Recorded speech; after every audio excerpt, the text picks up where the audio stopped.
अस्सलाम वालेकुम नाज़रीन, मैं मोहम्मद बशीर अहमद BA उर्दू न्यूज़ के इलाक़ाई ख़बरों में आपका खैर मक़दम है। तेलंगाना निज़ाम हुकूमत के दौर के इलाक़ों की हिंदुस्तानी हुकूमत में शमूलियत को यू में जश्न हिंद मनाने की अपील। CPI सदाशिवपेट का पुरअसर तकारीब का इनेकाद। सीनियर शहरी और जर्नलिस्टों की गुलपोशी। सदाशिवपेट में ऑल इंडिया कम्युनिस्ट पार्टी की जानिब से एक पुरअसर तकरीब मनाई गई, जिसमें 17 सितंबर को तेलंगाना निज़ाम दौर के इलाक़ों को हिंदुस्तानी हुकूमत में शमूलियत को जश्न हिंदुस्तान के तौर पर मनाने की अपील करते हुए रियासत तेलंगाना की हुकूमत में अवाम की आवाज़ को दबाने के तरीक़ेकार की मजम्मत करते हुए secretary CPI mister Tajuddin Shafi Ahmed Sadiq Ali ने कहा कि रियासत तेलंगाना में अवामी हुकूक और मसाइल पर इज़हार हक़ की हक़ तलफ़ी की जा रही और इज़हार राय करने वालों पर इंतकामी कार्रवाई बनावटी मुकदमा दर्ज किए जा रहे हैं।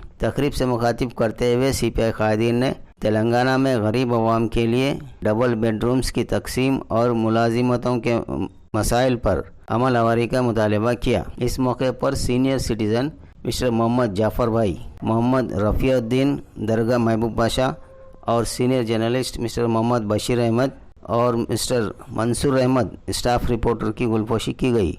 Secretary CPI mister Tajuddin Shafi Ahmed Sadiq Ali ने पार्टी कारकुनों और इस तकरीब में शरीक तमाम अफराद का शुक्रिया अदा किया। देखते रहिए अगली खबरों के लिए BA उर्दू न्यूज़ सदाशिवपेट।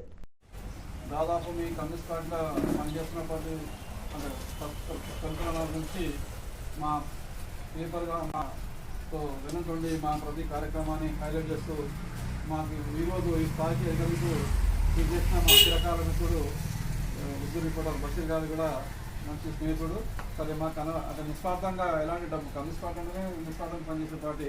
అలాంటి పార్టీ కార్యక్రమాలని కూడా డబ్బులకు ఎక్కడ ఆశించకుండా ఎప్పుడు ఈ రోజు కూడా డబ్బుల విషయం తీయకుండా స్నేహానికి పెద్దపీట చేస్తూ మా ప్రతి వార్తను ప్రతి మీటింగ్ను తన సొంత పెట్టుకోకుండా ఖర్చు చేసుకొని ఆ కార్యక్రమాన్ని కవర్ చేసి మాకు మా పార్టీకి మాకు విజయాన్ని చేకూర్చే విధంగా కృషి చేసిన మా బషీర్ అహ్మద్ గారికి కూడా ఇప్పుడు మా షఫీ సాబ్ మా జిల్లా కార్యదర్శి షఫీ గారు పూలమాల సత్కరిస్తారు.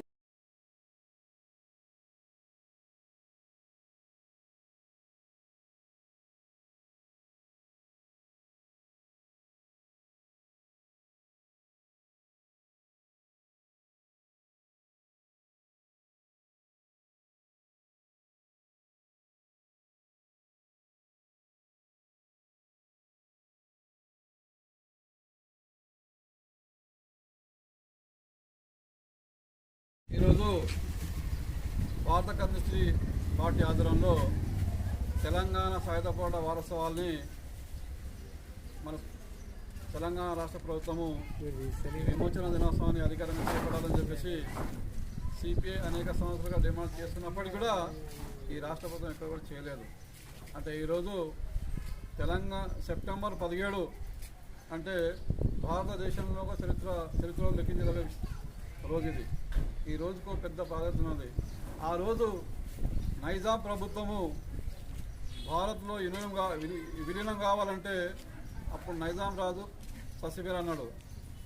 అయితే అప్పుడు భారత కమ్యూనిస్ట్ పార్టీ నాయకత్వాన పద్మం ఎల్లారెడ్డి, కోట రామచంద్రారెడ్డి, మగ్దూమ్ మొహిద్దీన్, కేవల్ కిషన్, షేక్ బందగి, షేబుల్లా ఖాన్, దొడ్డి కొమరయ్య, చాకలైలమ్మ లాంటి ఎంతోమంది వీరులు ఈ రాష్ట్ర కోసం ప్రాణాలు వదిలారు. ఆ రోజు దున్నేవాడికే దుక్కి గట్టి చాకరి నుంచి విముక్తి అని చెప్పేసి CPI జెండా ఎర్ర జెండా పట్టుకొని తెలంగాణ రాష్ట్రం ప్రత్యేక రాష్ట్రం దేశం కాదు మన రాష్ట్రంలో విలీనం కావాలని చెప్పేసి అప్పటి రాజులు కోరినప్పుడు ఆయన కాదని చెప్పేసి ఎదురుదాడి చేశాడు. ఆ దాడిని భారత కమ్యూనిస్ట్ పార్టీ బందూకు పట్టి తిప్పికొట్టింది. ఈ మహత్తర పోరాటంలో దాదాపు 4,500 మంది కామ్రేడ్లు చనిపోయారు. అంతటి మహత్తరమైనటువంటి పోరాటాన్ని మరి ఈ ప్రభుత్వం గుర్తించడం కాదు కదా. అయ్యా ఈ తెలంగాణ విమోచన దినోత్సవాన్ని అధికారంగా చేయాలని చెప్పేసి అఖిలపక్షంగా ఆ రోజు కేసీఆర్ గారు తెలంగాణ రాకముందు తెలంగాణ ఉద్యమంలో ఈ ప్రస్తావిస్తే తెలంగాణ రాష్ట్రం ఏర్పాటైతే రాష్ట్ర ప్రభుత్వమే విమోచన సంస్థని అధికారికంగా చేపడతామని చెప్పి కొన్ని లక్షల మంది ప్రజల ముందు వాగ్దానం చేసిండు. కానీ అధికారంలోకి వచ్చినాక ఏమైంది? ఈరోజు ఎక్కడ కూడా అమలు చేయడం లేదు. అంటే ఏ ఆంధ్ర పాలకులేమో తెలంగాణ వీక్ష చూసి చేయలేదని చెప్పుకున్నాం. తెలంగాణ రాష్ట్రం సిద్ధించింది.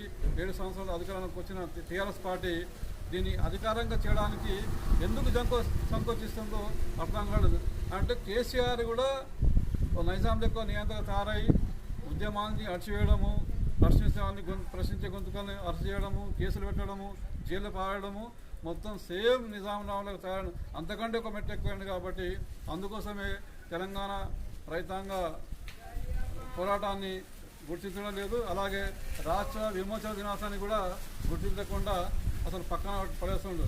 అయితే మేము సిపిఐగా హెచ్చరిస్తున్నాం, ఏ ఉద్యమం ద్వారా అయితే తెలంగాణ రాష్ట్రం సాధించుకున్నామో ఆ ఉద్యమం ద్వారానే ఈ కేసీఆర్కు చెక్ పెడతామని చెప్పేసి సిపిఐగా మేము హెచ్చరిస్తుంటూ, అయితే ఆ రోజు బందూక్ బట్టి పోవడం చేసి బల్లెలతోటి గొడ్డలతోటి ఈ నైజాం అంటే రజాకార్ల వ్యతిరేకంగా పెద్ద ఎత్తున పోవడం చేసి దాదాపు కొన్ని వేల మందిని పోగొట్టుకున్నాం. అయితే ఆ రోజులలో ఎలాంటి పాత్ర లేనటువంటి బీజేపీ పార్టీ ఈరోజు ఒక ముస్లిం రాజు మీద హిందువులంతా కలిసి విజయం సాధించినట్టు మరి ఈరోజు చెప్పుకొస్తున్నది. ఆ రోజు ఎక్కడో వీళ్ళు ఒకరు చనిపోయినరా, ఒక బంధు కొట్టినరా, ఎక్కడ మీ చరిత్ర అని చెప్పి ఈరోజు సిపిఐ ప్రశ్నిస్తున్నది. ఇలాంటి విమోచన సంస్థని కూడా బీజేపీ ఒక మతరంగు గుల్చి తన రాజకీయ లబ్ధి కోసమే ఇలాంటి చీఫ్ పాలిటిక్స్ ప్రయోగిస్తుందని చెప్పి సిపిఐగా భావిస్తూ, అయితే ఇప్పటికైనా రాష్ట్ర ప్రభుత్వం ఈ విమోచన సంస్థని అధికారంగా చేపట్టాలని చెప్పేసి భారత కమ్యూనిస్ట్ పార్టీ డిమాండ్ చేస్తుంది.